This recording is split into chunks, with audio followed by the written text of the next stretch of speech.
Hello,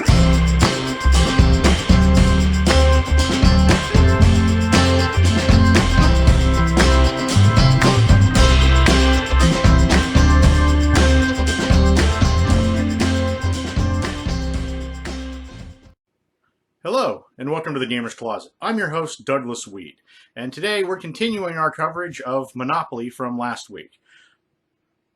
This week I actually don't have a board game to show you, surprisingly enough. I have something a little different. Today I have a book. I know you're thinking, why a book? Well, this fits right in with our Monopoly month. This is The Monopoly Book by Maxine Brady. The book itself is from 1974. It is currently out of print, but you can still find copies online relatively easily. So I would recommend checking it out. So let's dig into it a little further, shall we?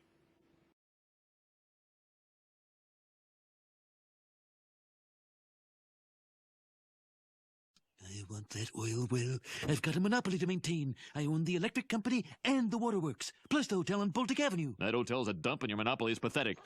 The Monopoly book, written by Maxine Brady, came out in 1974. It has had multiple printings and editions and has come out in hardback and paperback. The book is filled with countless tips, tricks, and stories of the game over the years. One such story is from the 161-hour marathon game played at the University of Pittsburgh in 1961. After days of play, it became obvious that the bank was about to be broken. The players grew desperate. Loath to draw the script that is permissible in such cases, IOUs, they sent a wire to Parker Brothers explaining their predicament and urgently requested $1 million to ward off another depression. Parker Brothers responded with commendable flair. They quickly wrapped $1 million of Monopoly money and sent it by plane to Pittsburgh. While the shipment was still airborne, they sent a wire to the Pittsburgh branch of Brinks. An armored car was dispatched to the airport to meet the plane, and the money was delivered to the destitute Marathon Bank under armed guard. Another such story is from the Cold War. The Soviet-Russian government banned the game for being too capitalistic, but the Russian people have a strong interest in Monopoly and have made it part of their underground culture. Of course, since sets at this period of time were not permitted in the country, the resourceful citizenry had to resort to unorthodox methods in attaining them. During the 1959 American National Exhibition in Moscow, there were 6 Monopoly sets on display. By the time the exhibit closed, all 6 sets had disappeared. The game holds multiple records, including being played underwater in a swimming pool for over 100 hours, being played during the 60-day submersion of the U.S. nuclear submarine, the Seawolf, and even has a set put together for upcoming Mars missions for NASA using non-combustible paper. The game does have a world championship that is played every couple of years with a cash prize of $20,580, which is the total amount of the bank. Pictured here is the 2009 winner from Norway, 19-year-old Bjorn Havlod Knapskog. As I stated in the last video, this game is notorious for causing family rifts and ending friendships. At some point, someone has played a game where the board has gotten chucked across the room in pieces all over the living room. This game has a highly competitive nature, but please remember that it's only a game and it's not worth causing family fights and or losing friendships over someone losing all of their money in a fictitious hotel. Another case of Monopoly-related violence, Chief. How do those Parker brothers sleep at night?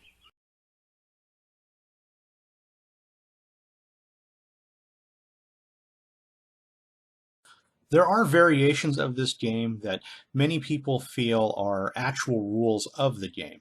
Here are a few popular variations of the game. Try them in your own game and see if you like them. Most of these are fairly common throughout the country and even the world. You may be surprised to find some of them very familiar. Starting with the go-to-go variation, in this variation a player collects $400 if they land on the go space. As with a normal game, they do not collect again on their next turn. Please note a player whose token passes go but does not land directly on it collects the normal $200. Going to go on orders from a chance or community chest card, you only collect the normal $200 according to the instructions on that card. The next most common variation is the free parking jackpot. At the beginning of the game, the banker puts a $500 bill under free parking, or may put it into the center of the board in a community pile. As the game progresses, money is added to free parking pot for every time a player pays a fine, a tax, or a building or street repair bill. In other words, all money which in the normal game would be paid to the bank now goes to free parking. Exceptions are money for purchases of properties or buildings, or for the use of mortgage of properties or sales of buildings. That goes to the bank as usual. Example is money you pay from landing on luxury tax or income tax goes into free parking. So does the money if you pay if chance or community chest cards direct you to pay poor tax, or if you're assessed for street repairs. Every time a player lands on free parking, they collect whatever money is in the pot at that time. Please note the banker does not replace a $500 bill after the first free jackpot is collected. This is merely a bonus for the first player lucky enough to land there. The next variation is the maximum punishment variation. In a normal game of Monopoly, a jailed player retains their citizenship. In this variation, all of their rights and privileges are suspended until they complete serving their sentence. While in jail, a player cannot collect rent on their properties, cannot buy, sell, trade, or mortgage properties or buildings. All of their rights are restored to them once they regain their status as a free citizen.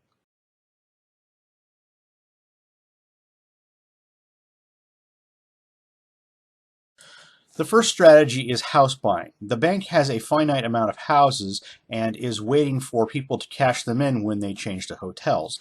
But if you don't cash in your houses for hotels, the bank is then limited on the amount of houses it can have. This will slow down your opponents and keep them from building hotels in the late game when the bank does run out of houses. 4 houses are a financial upwind per property, especially if you cut down the end game for your opponents. That helped Natalie Fitzsimmons, pictured here, win the UK and Ireland Championship in 2015. A good strategy for the beginning early game would be the railroad offensive. The railroad offensive is buying up the 4 railroads. These 4 railroads have the ability to slow your opponent down, especially coming off of go, and if they land on a chance space where they get sent to reading railroad by card. The railroad offensive is not very good for the late game, as more people are building houses and hotels, so their overall economic value is a little lessened, but it's a great option for the beginning game. The utilities folly illustrates the error of buying a utility late in the game, or worse yet, trading away another piece of property to get a second utility. Utilities are generally the worst investments on the board.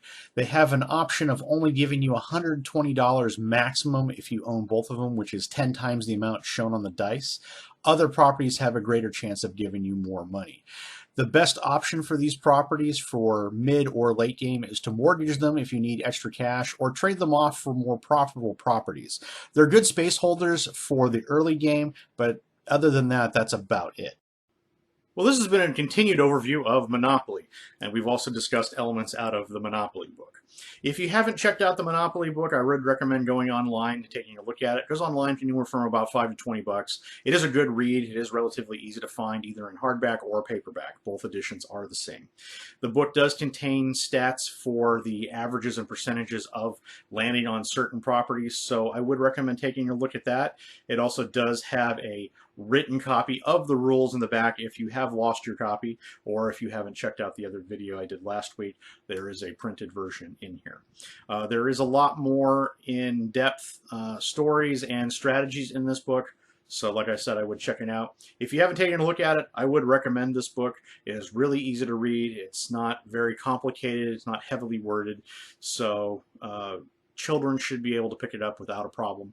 So if you haven't checked out this book before, I would recommend it. If you haven't played Monopoly, like I said last week, I do strongly recommend playing that game. Well, that's it from us here at the Gamer's Closet. We'd like to thank you for checking out our continued video on Monopoly and also going over the Monopoly book.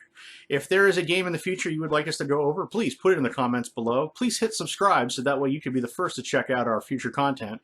And as always, please have a great gaming day.